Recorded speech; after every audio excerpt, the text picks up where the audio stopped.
Hello, this is Melissa Hale Spencer, the editor of the Altamont Enterprise, thrilled today to have two one-time Enterprise reporters that our readers may well remember, Andrew Schotz and Saranac Hale Spencer. We're going to take a Janus face look at where they started, where they have gone, and kind of the state of journalism today. So let's start with Andrew. He came to the Enterprise right out of University of Albany, where he had been an ASPE, and dove in to Enterprise work. Welcome, Andrew. Thank you. Hello. So tell us what happened after your tenure at the Enterprise. After I was at the Enterprise, I worked at a daily newspaper in Hagerstown, Maryland, which is western Maryland, about 60 miles west of Washington, D.C., and I was there for almost 13 years before I went to work at a weekly in Montgomery County, Maryland, on the D.C. suburbs. I was an editor there, but the paper shut down, and then I worked... So tell us a little about that shutdown. That was the Bezos takeover of the Washington Post, right? Jeff Bezos bought the Washington Post, but he also bought other properties that were connected to it, including this chain of weeklies, which is called the Gazette. And the Post was propped up, and he gave them what he called runway by investing money in it, but the weeklies were allowed to wither and die. Oh, God, Andrew, wither and die. Okay, that was very hard. And then from there, you landed on your feet and... I went to work at another daily paper in Maryland, in Frederick, Maryland. It's between Hagerstown and Montgomery County. And that was a family-owned paper. It had been in the family for several generations. But while I was there, it was sold to Ogden newspapers, which came in and made cuts, including me. Oh, God, geez, Andrew, you are experiencing what's happening to modern American journalism. There are just corporate takeovers of many longtime family papers and consolidation and cuts. And so what happened next? After that, I went to work for a news publication in Bethesda, Maryland, which is also in Montgomery. It's a magazine, but an offshoot of the magazine is a daily website, a news website, and I was filling in as an editor there. That was always meant to be a temporary gig. It lasted 6 months after starting out, expecting it to be just a few weeks, and that worked out very well. It's a thriving, growing news operation. And that consists of a magazine, which is its basis, and then they launched an online news site, right? That's correct. Yeah, the publisher built a magazine that is doing very well, still is, and as an offshoot of that, created this daily website that is small. It's an editor and 3 reporters, and that's the whole operation. And then you are currently... So after that ended, I ended up back at the newspaper in Hagerstown, the Herald Mail, and now I'm there as an editor. So it's been since January 2018, and that paper also is in the midst of a new corporate identity. It was purchased by Gatehouse a few months ago. As Gatehouse came in, it made some cuts in the newsroom, and just this past week it made some more cuts in the newsroom. And that has certainly been observed by journalists. The Neiman Lab had a story on it. They're watching what Gatehouse does because it has such a huge reach across the country. How many properties does it have? It's about 150 dailies, and overall for all types of papers, I think it's about in the 450 to 500 range. It's the largest chain in the country. So in the midst of this maelstrom, where you've kind of been in the center of the storm, how has that affected the way you as an editor work? Well, the biggest change is having to adapt to new ways of doing things, largely because the staff structure changes. We are now in the midst of yet again trying to rethink what we do, because one of the positions that was cut is the city editor, who is central to directing coverage during the day, and we now have to change things around to cover that position. And in fact, I looked at the schedule. I will be taking over some of those duties in the interim for about a week or two. So we're going to switch over to Saranac now, and she was familiar to Enterprise readers before she was a writer, because as a teenager she used to take photographs for us and even did courtroom sketches for a murder trial. But after she graduated from Cornell with a degree in philosophy, she came to work for the Enterprise. So welcome back, Saranac. Yes, hello. Thank you. And can you tell us about your journalistic journey on leaving the Enterprise? Yeah, so I went to a legal paper in Philadelphia where I was covering the federal courts, and I did that for a couple of years. And what made you decide on that for your next step? They hired me. I mean, that really was what it was. But, it was an interesting beat. It was a good opportunity to, spend some time in the courtroom where things are always interesting, and look at the law a little bit, and develop sort of a specialty in legal coverage. And I stayed in Philadelphia after that and went to a Gannett paper in Wilmington, Delaware, where I covered several things. That newsroom was sort of a mess, and got moved around to several different beats over the time that I was there. And after that, I moved on to factcheck.org, also based in Philadelphia. And there I am writing Tell us about what Fact Check is. Well, it's in the name.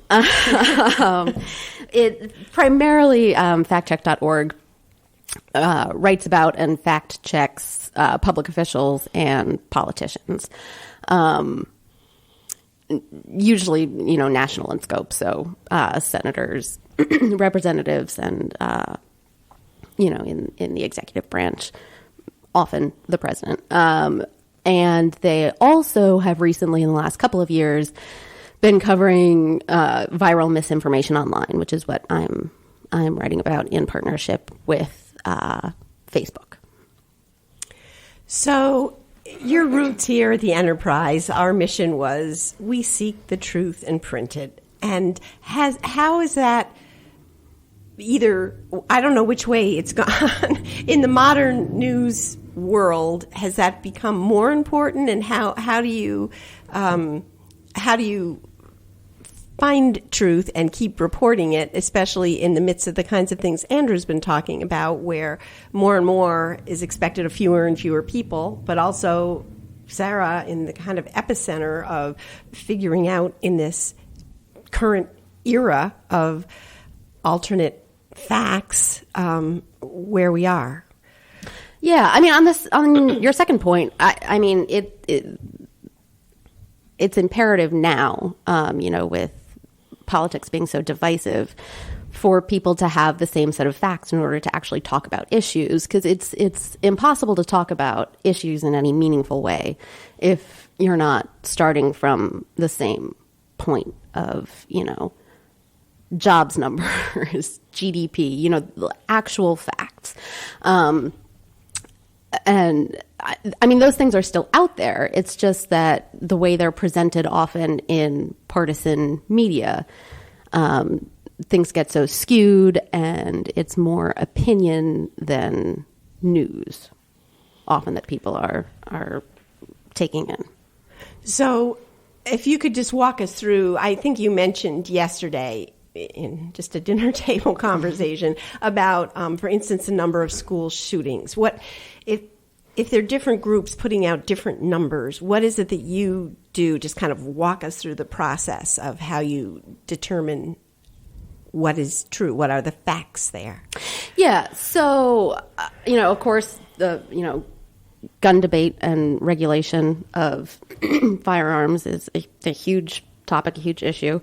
And if you're not starting from the same point of, what kind of a problem are we actually looking at, it's hard to have a meaningful discussion about that issue.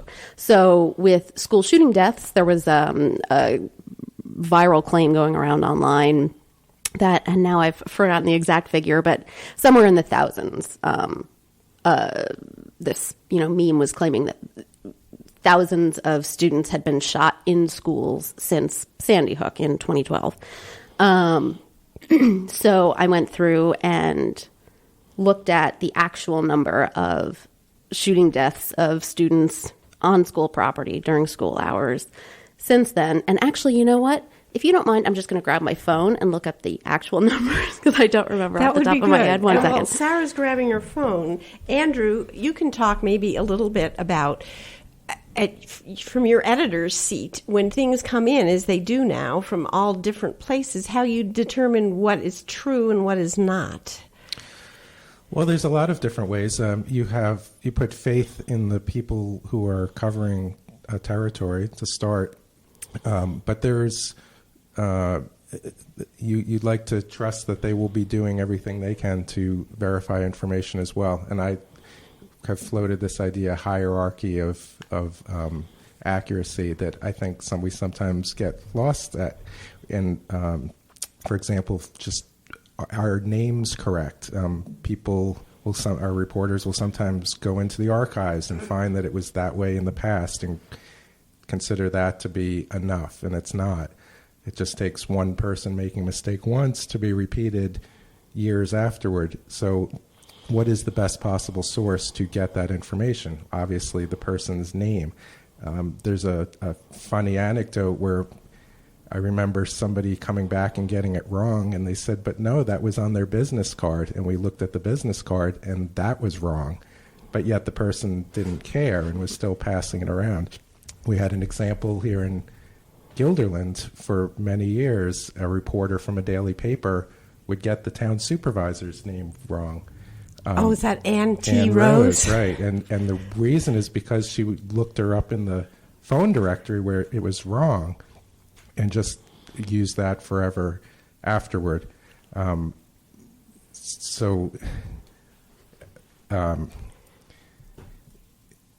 have to just consider what is the best way to get information and make sure that it's accurate. Good. And now Sarah is back with her phone and her number. Here I am with the phone, yes.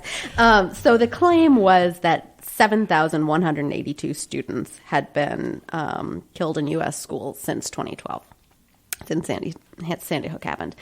The actual number, this also sort of touches on your other point about the number of reporters now in newsrooms dwindling. Because it takes time to answer these sorts of claims, to actually find out the real information.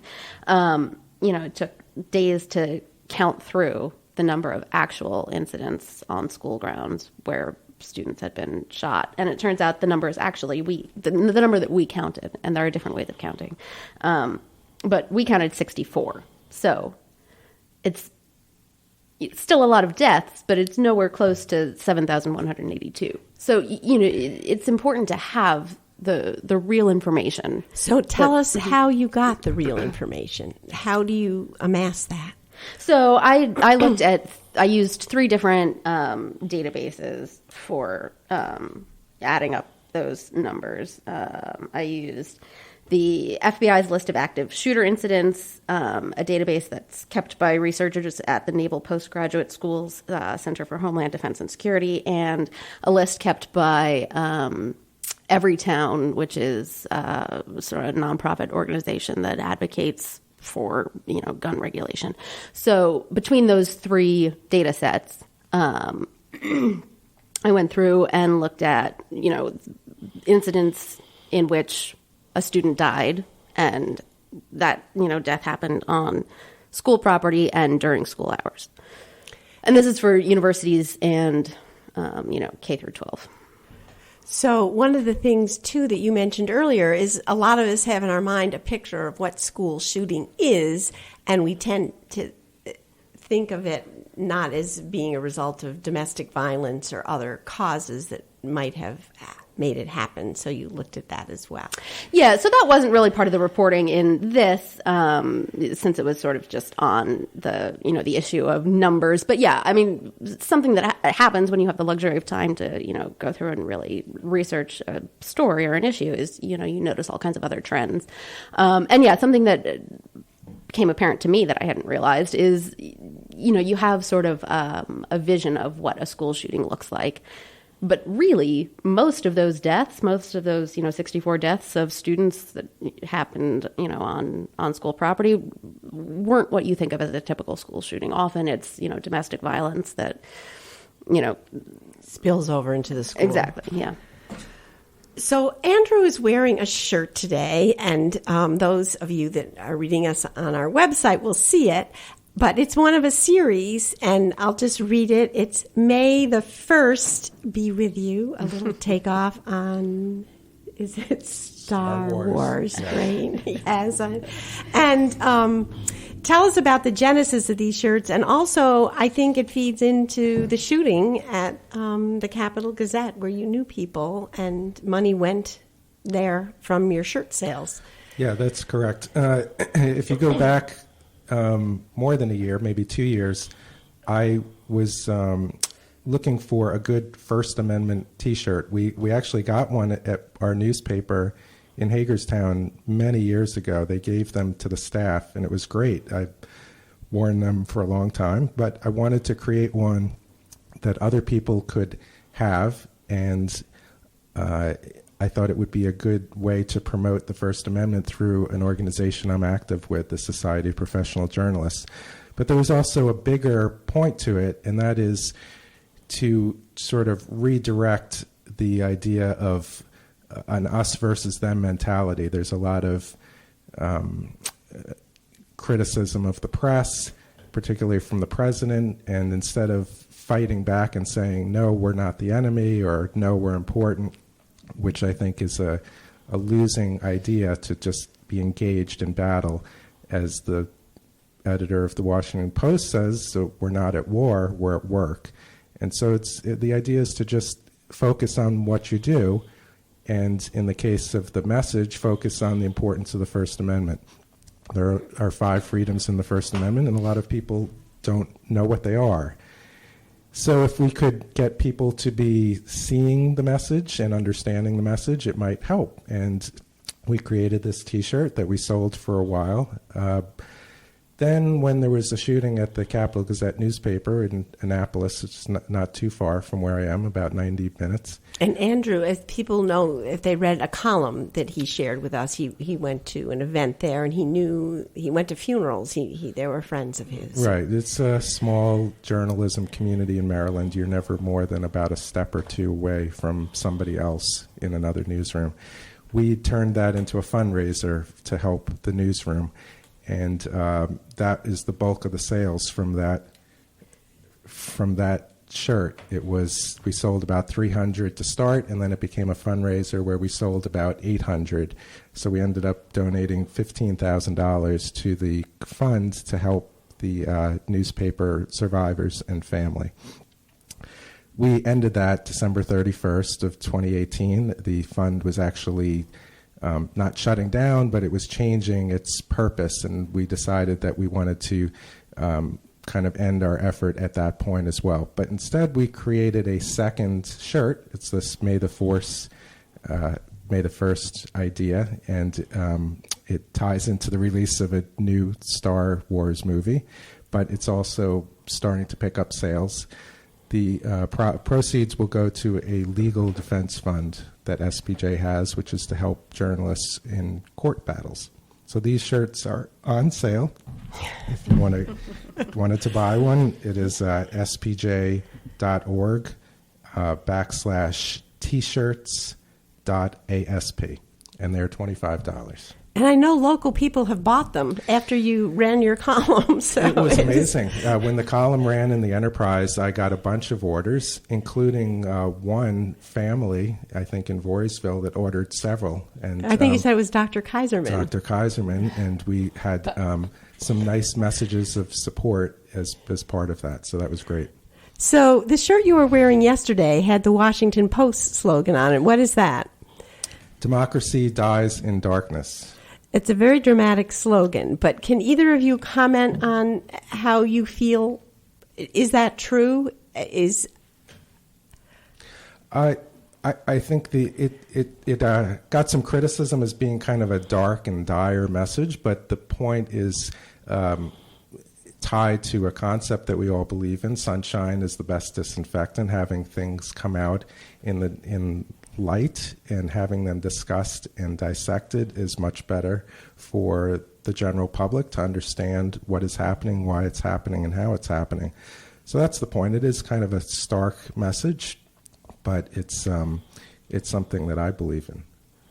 Well, so as newsrooms across the country are cutting staff, and Saranac was saying how that impacts the amount of research you can do, and as people are no longer getting their news from a single trusted source the way they may be used to, there are things popping into their social media, or they're looking at various venues. Like, what advice can you give consumers of news? I prefer to call them readers, but how can you find out what's true, or how can you keep democracy alive, if you're going off the Post slogan, in an era when there's so much noise?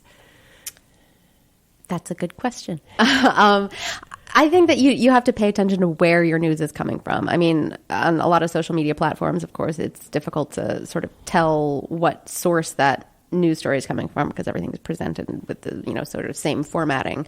But if you go to your local newspaper website, or the newspaper website for a national newspaper, you can be pretty certain that you're getting real information. And if you're, on social media, just do a quick Google search for, whatever the headline is that you're reading, or, the name of the source for the, where the information is coming from. Just do a quick, takes 30 seconds to, Google search what you're reading about. And then you can read across platforms and figure out if what you're reading is true. Yeah, I mean, you can see where it comes from. Okay. Good advice. Do you have advice, Andrew? Yeah, the same idea. I mean, democracy is a participatory activity that you need to be able to ask questions and seek information, and not just expect all good answers to come to you. It's incumbent upon you, if you find something, to have a little bit of skepticism about it, to verify it. And it's like Sarah said, it's not a very complicated thing, but it's something we're not always used to. If we rely on Facebook and Twitter, and there's so many people, if you ask them, how do you get your news, they say Facebook. Mm-hmm. But it ignores the idea of where is it actually coming from, who's gathering it. It's not just where do you see it, it's who's producing it and who's verifying it. Exactly. So there can be very honest misunderstandings, like satire websites, which are sometimes confused for being real. The Washington Post has gotten caught up in this and had to apologize for something that it saw. It seemed legitimate. It may have even quoted the website, but it didn't take the extra step of finding, well, was this credible, or was it even meant to be credible? Another question I have is, do you feel like there's a generational divide? I had in for a podcast not long ago a senior at the University of Albany who was trying to get people to vote, just to register to vote, and having a lot of trouble. And it made me look up charts that sort of alarmed me. People that are older both tend to read newspapers and tend to vote. People that are between 18 and 29, very low numbers on either of those activities, which seem to be interrelated. Is there a way that the next upcoming generation can be? Yeah. Well, I will say that there's a similar divide, although sort of in a different direction, for being aware of how you're consuming information online. Older generations on Facebook tend to be less savvy about understanding where that information is coming from that's presented to them on Facebook, whereas younger generations are more aware that they should be skeptical of what they're seeing online. So I don't know how to answer your question. No, but I don't either. I just, with this idea of democracy dies, I was suddenly panicked when I looked up these numbers after that last podcast, and just how do you engage? I'm not sure that it's necessarily just an age thing, because there has been signs of renewed interest in government and politics with certain surges of candidacies or issues. Barack Obama's campaign was very effective in reaching people in different ways. And if you look at some of the numbers, young people might come out to vote when they realize they are affected, or when they become interested in a person or an issue. So it's a matter of reaching people as opposed to figuring out how do I reach a certain age demographic. But what you do have to understand is how people will engage with other people. So an understanding of social media, or realizing that a phone is now the vehicle for many people, is important. And that ties back to the news industry, where we are now realizing that. I mean, it's not as simple as just making something digital and saying, okay, now everybody can see it. You have to understand that how it reaches you on your phone is significant. It's very easy to, if you are used to flipping through things on your phone, if you press a button and it doesn't come up in 5 seconds, you get frustrated and you go on to the next thing. That's true. Well, and there are also a lot of opportunities with presenting information digitally, for people to interact with it and, present information in a different way instead of just, having stories and pictures. You can have, all kinds of interactive maps, graphs, different sorts of graphics. I mean, there are a lot of opportunities in how to use, a digital platform. Do you have any thoughts on, with the current president sort of making the press into the enemy, if that has a chilling effect on your work, or rather does it sort of charge you and your colleagues up? What effect does it have to have a president who's routinely blaming the press, shooting the messenger? I don't think there's a universal answer to that either. At a national level, it has more of an effect, because the tone in Washington is often set by things the president set that day, and people who are working either with him or around him might adopt some of those same tactics. It's less likely to be an issue for the local mayor in this community to decide, I'm going to attack the press in the same way that Trump does, but it's not unheard of. And I think that we have seen examples even in this area of wanting to blame the press. Not that wasn't done before, but maybe it's seen as more acceptable because it plays well to a certain demographic. They're going to say, yeah, you're right, and that kind of feeds off each other. Do you have any thoughts on that, Sarah? I don't. Okay. Well, our time is gone. Do you have any closing thoughts, either of you, things that you think are really important for people listening to this podcast to know? I would say that a message that I see among my peers, either in my newsroom or in national journalism organizations, especially SPJ, is the constant reminder of the need to be informed through your local news organization. And it can be whatever you want to trust. I wouldn't just rely on one message. Try to look for how something is covered in multiple ways to help you triangulate towards truth.